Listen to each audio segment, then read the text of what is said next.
Merci d'être avec nous sur ITV. Bonsoir à toutes et à tous et bienvenue dans le 1945. Dans l'actualité ce soir, le torchon brûle entre le promoteur immobilier Mbakiou Faye et les propriétaires résidents des cités Touba Renaissance et Touba Almadi. Ils accusent le promoteur de vouloir s'accaparer du seul espace commun de la cité. En conférence de presse, le collectif des propriétaires et résidents des cités menace de saisir la justice si rien ne fait. Le cri du cœur de leur porte-parole à suivre dans ce journal. Et puis les marchands ambulants ne veulent plus faire partie du ministère de l'Artisanat. La synergie des marchands dits ambulants qui estiment que leur actuel ministre de tutelle ne prend pas en compte les préoccupations du secteur informel demande à l'État de les intégrer au ministère de l'économie sociale et solidaire. Le compte-rendu de leur conférence de presse à suivre dans cette édition. Et puis tous les samedis, la rédaction vous propose la rubrique article de la semaine. Ce soir, on vous amène à Louga chez nos confrères de l'Observateur et c'est pour parler des problèmes liés à l'état civil. Ce sera en fin d'édition avec El Hadj Malick Cissé. Voilà pour les titres, le développement, c'est tout de suite.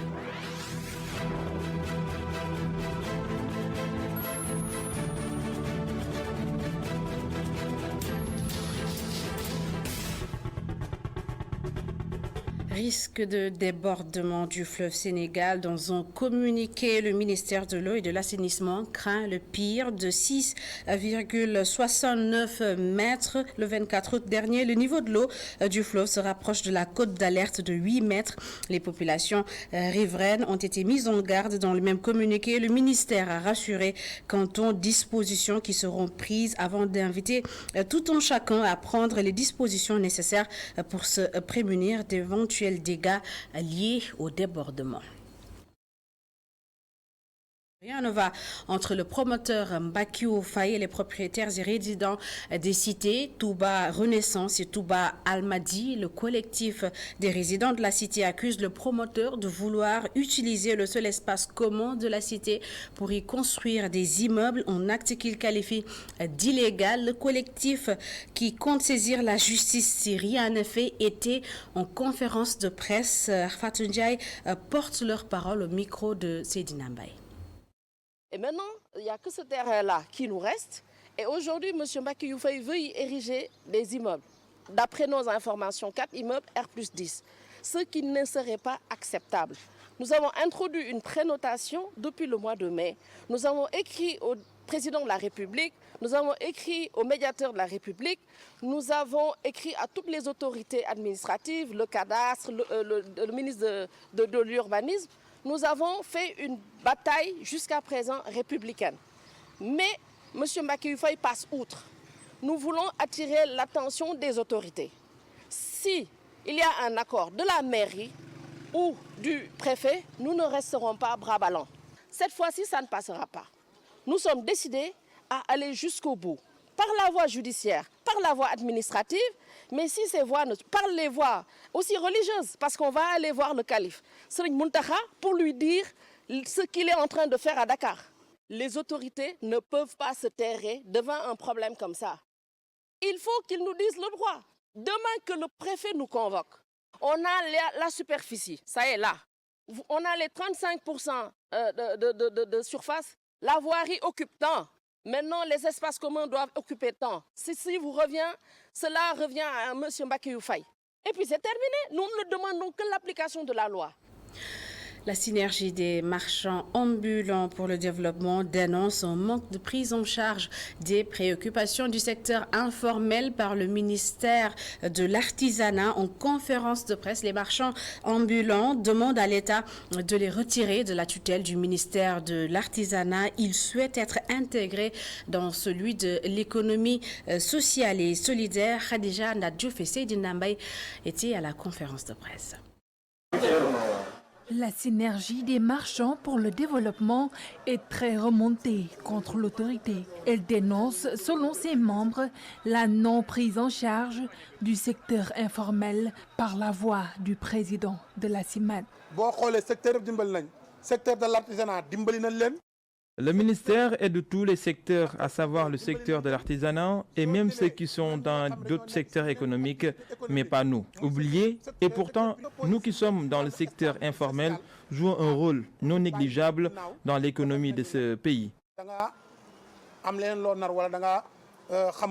Ces derniers demandent que le secteur informel soit détaché du ministère de l'Artisanat pour être rattaché à celui de l'économie sociale et solidaire. Ils ont inclus notre secteur dans le ministère de l'Artisanat. Dans ce ministère, nous sommes laissés en rade. Maintenant, nous souhaitons que ce secteur informel soit rattaché au ministère de l'économie sociale et solidaire et avec cette transition, notre secteur sera mieux pris en charge. Transformation de l'économie informelle. La synergie des marchands prône le développement et souhaite une rencontre avec le chef de l'État. Le président de la République nous avait promis une audience et nous lui prions de bien vouloir nous recevoir, nous écouter, afin que l'on puisse ensemble trouver des solutions qui amélioreront le secteur informel. La CIMAD fustige le comportement du ministère de l'Artisanat et l'accuse de ne pas être à la hauteur. Et à Matam, l'Agence nationale pour la sécurité routière a démarré officiellement ses activités. Elle a organisé un CRD pour trouver une solution à la mortalité sur les routes. L'occasion pour les autorités d'annoncer la mise en place prochain d'un centre de contrôle technique. À Matam, la correspondance d'Amadou Oumar Diallo. La campagne de sensibilisation sur les accidents routiers se poursuit. Après avoir rencontré les acteurs du transport, c'est à travers un CRD que les activités de l'ANASER ont été officiellement lancées pour apporter une réponse à la mortalité routière. Cet engagement qu'on cherchait donc auprès des acteurs, cet engagement on l'a trouvé. Donc le message est bien en tout cas ressorti. Ils ont bien entendu le message, c'est eux-mêmes qui portaient ce message-là. Et ce message-là, on en appelle donc à la mobilisation et à l'engagement de tous. C'est un message citoyen, c'est un engagement citoyen qu'il nous faut. C'est le seul sujet qui mérite un consensus national. Les journalistes, l'opposition, la majorité, tout le monde doit s'engager pour lutter contre l'insécurité routière. C'est à travers cette rencontre que des échanges pour réduire les accidents routiers ont été au cœur des débats. Il y a au moins deux piliers sur lesquels nous devons continuer à agir. Le premier est surtout lié au contrôle routier exercé par les forces de défense et de sécurité. Nous pensons que nous devons continuer à renforcer ce contrôle dans le but de mettre l'accent davantage non seulement sur les titres de transport mais aussi sur les visites techniques. L'enjeu fondamental est non seulement d'appliquer rigoureusement la réglementation, mais aussi les sanctions qui sont prévues par la réglementation. L'autre pilier, c'est surtout les activités de sensibilisation. La mise en place d'un centre de contrôle technique à Matam est déjà envisagée par l'ANASER. Donc, sous peu, je ne vais pas donner de délai en termes de mois ou de semaines, mais on sait qu'effectivement la procédure est en cours pour la mise en place de centres de contrôle technique, non seulement à Matam, mais aussi dans toutes les régions du Sénégal sous forme de pôle. Au niveau national, le secteur du transport contribue à hauteur de 3 à 6% du PIB avec une moyenne nationale de 700 morts par an. Les acteurs, les usagers de la route et les autorités ont fait bloc pour lutter contre les accidents routiers dans la région de Matam. Présentation du drapeau du 12e bataillon de la 2e fraction du contingent 2022, 1678 soldats, dont 77 filles, vont intégrer les forces armées devant leur famille et les autorités. Ils ont pris l'engagement solennel de servir la patrie. Le cérémonial militaire a eu lieu au 12e bataillon d'instruction du camp des Momar Gari. Younoussa Gueye et Martar Sek ont assisté à la cérémonie. Voici leur compte rendu.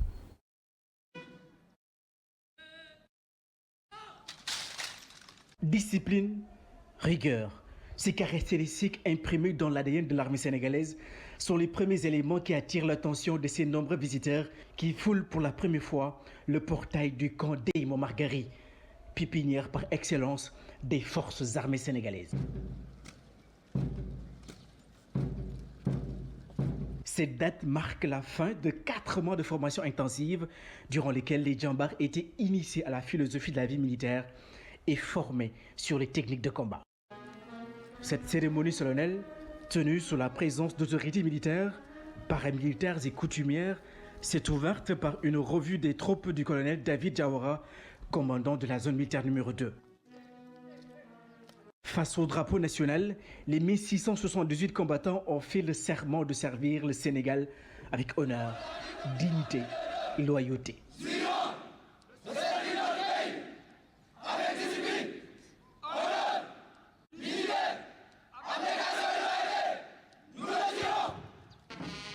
Le commandant du 12e bataillon d'instruction, le lieutenant-colonel Nicolas Sombe, devant le pupitre, a invité les jeunes soldats à faire de la discipline le fil conducteur de leurs actions quotidiennes. Ayez toujours en mémoire votre serment et faites-en le fil directeur de vos actions quotidiennes. Le métier de soldat est certes difficile, mais rassurez-vous, la formation reçue au 12e bataillon d'instruction vous donne les rudiments de base pour non seulement évoluer sereinement au sein des forces armées sénégalaises, mais encore faire face aux défis qui se manifestent. Mariam Siré-Sow, l'une des 77 filles que compte l'effectif total du contingent 22-2, est la major de la 4e compagnie. Face à la presse, elle lâche ses premiers mots de fierté et se dit prête à servir sa nation sous les drapeaux. Je suis prête, nous sommes prêtes, tous à servir notre pays sous les drapeaux. Aujourd'hui, c'est un rêve d'enfant qui se réalise. La cérémonie s'est clôturée par une démonstration de combat et d'un défilé des djambars des 4 compagnies au rythme de la mythique fanfare. Sous le regard admiratif des parents venus communier avec leurs enfants. D'ici quelques jours, ces jeunes djambars seront appelés à servir dans différents corps militaires et paramilitaires.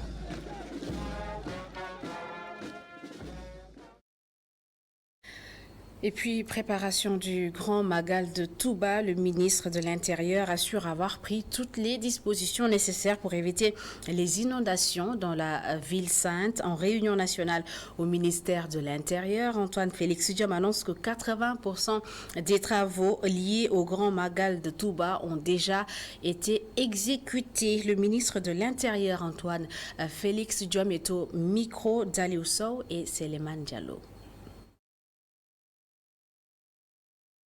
Qui parle de Magal en pleine période d'hivernage parle de dispositions à prendre pour faire en sorte que cet événement se déroule dans les meilleures conditions possibles en prévenant certains désagréments qui pourront être causés par les pluies annoncées abondantes.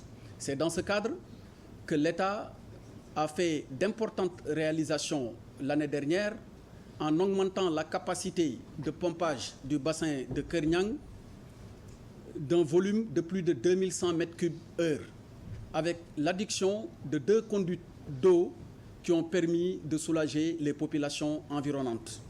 Mais l'État ne s'en est pas arrêté à ce niveau, parce qu'avec l'apparition d'un phénomène naturel de remontée spectaculaire de la nappe au niveau des alentours immédiats de la mosquée et dans différents quartiers de Touba, le président de la République, son Excellence Macky Sall, a donné les instructions pour faire les études appropriées afin de retenir les meilleures solutions possibles pour traiter la question.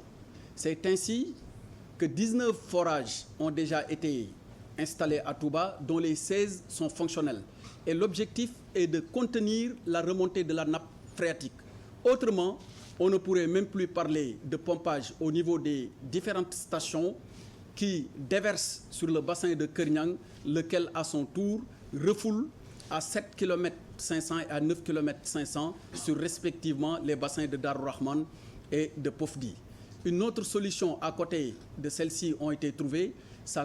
Elle consiste à raccorder un nouveau site, cette fois-ci dit de Kerkab, pour rendre plus fluide l'évacuation des eaux, afin de souligner que les questions qui ont été abordées, pour celles qui devront avoir un suivi d'ici à ce qu'on arrive au Magal, seront traitées comme il se doit. Pour le surplus, le gouverneur est largement revenu sur ça. On a un taux d'exécution par rapport aux engagements pris par les services de l'ordre de 80%.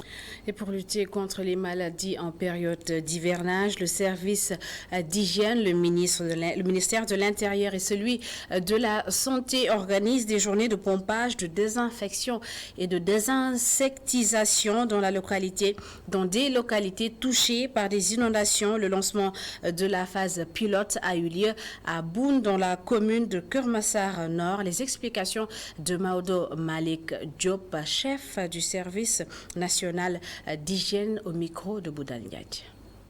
Le ministère de la Santé et de l'Action sociale joue un rôle extrêmement important dans le plan Orsec parce que, comme on le sait, les inondations sont en général source vraiment de pas mal de maladies parce qu'il y a la prolifération de plusieurs vecteurs, les mouches, les moustiques, les insectes, les microbes, les germes, vraiment un cocktail vraiment explosif pour la survenue, n'est-ce pas, d'épidémies ou bien de maladies, n'est-ce pas, hivernales. Ici à Boune Taoufer, donc vraiment, comme vous le voyez, ici, il faut qu'on les appuie. Ils sont déjà entourés de 4 bassins de rétention, donc qui sont des milieux extrêmement favorables, n'est-ce pas, à l'éclosion de vecteurs qui peuvent, n'est-ce pas, créer des maladies. Donc vraiment, en voyant ce site, on sait que c'est un choix qui est tout à fait justifié pour procéder au lancement. Mais ce n'est pas un lancement parce que nous avons déjà fait le lancement depuis la semaine passée. Donc pour moi, il s'agissait de venir suivre effectivement comment se passe, n'est-ce pas, le travail sur le terrain. On va traiter toutes les zones inondées. Aujourd'hui, je crois que pour la sous-brigade de Kermassar, c'était de procéder au lancement de ces activités. Les activités vont continuer. Appeler les populations à renforcer les mesures d'hygiène. Vraiment, c'est extrêmement important, surtout en ces périodes-là où vraiment les conditions d'hygiène sont extrêmement dégradées. Donc si on ne se lave pas fréquemment les mains, n'est-ce pas, au savon, si on ne filtre pas, on ne traite pas, n'est-ce pas, l'eau de boisson, donc ça peut amener des maladies, des épidémies. Et à Kaolack, plus précisément dans la commune de Kerbaka, les organisations de producteurs se disent satisfaits de l'évolution de l'hivernage. Ils espèrent d'ailleurs atteindre une production record cette année. Ils étaient en visite de terrain dans la zone. Adamassar et Astumba y ont assisté. En cette période de la saison des pluies, les organisations de producteurs de Sikatrum sont optimistes. Selon leur porte-parole, cette année, une production record est plus que probable. Est-ce que aussi vous êtes venu à son heure? Est-ce qu'il fallait que vous veniez pour voir les réalités des champs et ce qu'on a fait dans les champs, suivant les recommandations du ministre et suivant les notifications que les opérateurs ont reçues. Vraiment, ils ont respecté leurs engagements, ce qui a provoqué ça. Vraiment, nous sommes vraiment satisfaits. Et tout cela dépend du ministre de l'Agriculture, M. Moussa Baldé. Puisque depuis qu'il est venu au niveau du ministère jusqu'à ce jour, aucune notification n'a tardé. Les notifications sont venues à temps. Les opérateurs aussi ont respecté leurs engagements. Ils ont amené des semences de bonne qualité aussi. Ce qui prouve que vous avez vu les champs. Nous ne pouvons pas atteindre 1,5 tonne à l'hectare cette année-ci. C'est bien possible. Parce que nous avons donné les opérateurs ont donné des semences de qualité. La pluie est au rendez-vous. Donc je pense que nous pouvons atteindre 1,5 tonne à l'hectare cette année-ci. Il y a certaines gens que je ne peux même pas répondre à leurs problèmes. Puisque quand ils voient même un insecte dans un champ, ils disent qu'il y a une infection. Un insecte, si vous voyez un insecte ici dans le champ, ils disent que tout est infecté. Or que ce n'est pas vrai. Est-ce que vous avez remarqué des insectes ici? Je ne pense pas. Donc ces gens-là, mais non, vraiment, moi je ne comprends pas les gens qui parlent sans pour autant connaître ce qu'ils disent. Mais pour dire quelque chose, il faut aller à la source. Mais toi, tu es dans ton bureau, tu dis n'importe quoi. Dans cette zone, la diversification des cultures agricoles est une tradition. Nous contribuons à la diversification agricole pour pouvoir vivre nous aussi. Parce que nous ne stagnons pas toujours sur l'arachide. Parce qu'il y a le niébé, il y a l'arachide, il y a le pastèque, il y a le sorgho. Donc c'est une diversification que nous demandons. Et effectivement, ce qui a été fait. Et vraiment, avec tout cela aussi, avec l'implication des DRDR et des SDDR, qu'ils ont soutenu, qui ont vérifié les qualités des semences et qui ont accepté à ce que ces opérateurs distribuent des semences parce que ce sont des semences de bonne qualité. Le village de Sikatrum se trouve dans la commune de Kerbaka, située dans le département de Kaolack. Et puis cette question, pourquoi l'État a du mal à stabiliser les prix des denrées de première nécessité et les prix du transport au marché Tilène où nos reporters se sont rendus. Certains clients pointent du doigt les commerçants, d'autres estiment que la situation est due au manque de contrôle des prix dans les marchés et tous les espaces de vente pointés du doigt. Les commerçants rencontrés par notre reporter, eux, accusent l'inflation mondiale. C'est un reportage de Marie-Noël Ndong et Barresso. La flambée des prix des denrées n'épargne pas l'oignon. Au marché Tilène, le marchandage en dit long. L'augmentation des prix n'arrange aucun protagoniste. Les boutiquiers, comme Modumbai, offrent des tarifs abordables d'ordinaire. Mais en ce moment, c'est le désordre. Je m'en sors petit à petit, mais il faut noter que les clients fuient quand nous leur disons le prix. Des prix qui risquent de faire fuir les clients. Tout est cher au marché, surtout l'oignon. En ce moment, nous ne pouvons préparer certains plats. Où vont les familles avec un sac à 20 000 francs? Cette mère de famille se plaint de la hausse du prix de l'oignon. Certains plats ne seront plus au menu, selon Jorso. Franchement, je m'en sors plus comme avant. Imaginez le kilogramme d'oignon à 800 ou 900 francs CFA et le client qui voudrait en acheter 5 kilos est obligé d'acheter moins que prévu, d'autant plus que je ne réalise plus de bénéfices. À l'Humanité, ces populations dénoncent le manque de contrôle sur le marché. Un constat généralisé. Le transport, le commerce, presque dans tous les secteurs d'activité. Certains acteurs dictent leurs lois au grand don des consommateurs. Dans l'actualité internationale, ouverture ce samedi à Tunis du sommet Afrique-Japon qui va réunir jusqu'à dimanche 30 chefs d'État et de gouvernement. Il s'agit de la 8e édition de la conférence internationale de Tokyo pour le développement de l'Afrique, TICAD 8, une conférence particulièrement attendue pour les décideurs du continent africain et notamment pour le président en exercice de l'Union africaine, le président Macky Sall. Passons à présent à l'article du jour. Au menu cette semaine, la délivrance des pièces d'état civil avec son lot de difficultés. L'observateur qui s'y est intéressé le confirme dans son dossier réalisé par son correspondant sur place, Abdou Mbouch, état civil. Ces petites erreurs qui ont brisé des rêves, c'est l'article de la semaine et la synthèse est signée Elhaj Malik Sissé et Sekou Diallo.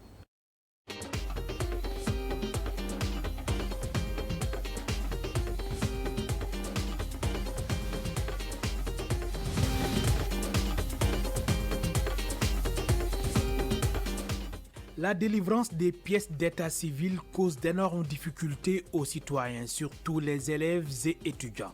L'observateur s'y penche en profondeur et met à sa une état civil, ces petites erreurs qui ont brisé des rêves. Tout est parti d'un poste fait par une dame domiciliée à Dakar.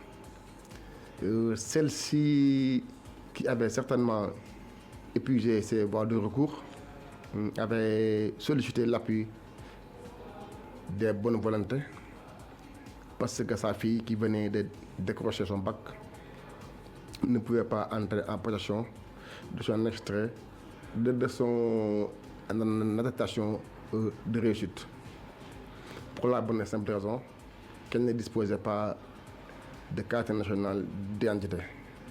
Alors elle en avait fait la demande. Mais il s'est trouvé que les services de la DAF ont rejeté la demande parce que l'extrait en question dont disposait la jeune fille appartenait à un autre. Le correspondant de l'Observateur à Louga a recueilli des témoignages qui font froid dans le dos. On peut en citer cette mère d'une élève en classe de terminale qui ne peut récupérer son attestation de réussite au baccalauréat. Les cas sont très nombreux. Il y a le cas d'un gars, il s'appelle Mamadou Mbouch. Son Mbouch était écrit avec I à la fin dans son extrait. Mais pour le bac, on a écrit Mbouch sans I. Donc vraiment, pour ce petit île-là, donc il a fallu qu'il se fasse délivrer un certificat de conformité, donc au tribunal. Donc vous savez que le temps de la justice, bon, n'est pas le temps de l'homme.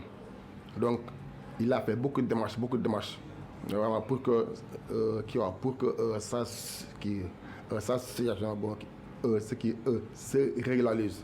Donc il n'est pas le seul. Il y a aussi une dame. Son père s'appelle Samba, mais on a mis Damba. Souvent, des agents d'état civil et les rabatteurs sont indexés, renseigne le journal, d'où l'urgence d'accélérer l'informatisation de l'état civil dans toutes les communes. Ce sont eux qui établissent les extraits de naissance. Il y a aussi ce qu'on appelle les rabatteurs, bon, ou les démarcheurs. Par exemple, si tu as besoin d'un extrait, bon, ils viennent vers vous, bon, vous sollicitez leur service, bon, vous les payez. Généralement, bon, ils ne respectent pas les procédures. Donc, eux, ce qui les intéresse, c'est tout simplement, bon, ce qu'ils gagnent. Il y a aussi, bon, les officiers d'état civil aussi. Enfin, il y a aussi, bon, les agents d'état civil, parce que pratiquement, vous savez, il y a des registres, bon, de 50 pages. Donc, très souvent, bon, ils sautent des pages. Donc, ensuite, quand ils ont un cas à gérer, bon, ils l'insèrent dans une page. Pour y faire face, l'État a mis en place un programme dénommé NECAL. Objectif, l'informatisation intégrale de tous les centres d'état civil, sans oublier la formation accélérée en présentiel et en ligne de tous les acteurs. Ce programme-là, donc, ça vise l'informatisation intégrale de tous les centres d'état civil, pour qu'ils soient au moins interconnectés. Il y a aussi bon, la numéralisation de tous les actes d'état civil. Il y a aussi ce programme aussi vise aussi une formation accélérée de tous les états civils. Donc il y aura une formation présentielle et une formation en ligne. Il y a aussi une grande campagne de sensibilisation, de communication. Et ce n'est pas tout. Il y a également la réorganisation de l'archivage de 125 centres d'état civil en collaboration avec l'EBAD, École des bibliothécaires, archivistes et documentalistes du Sénégal.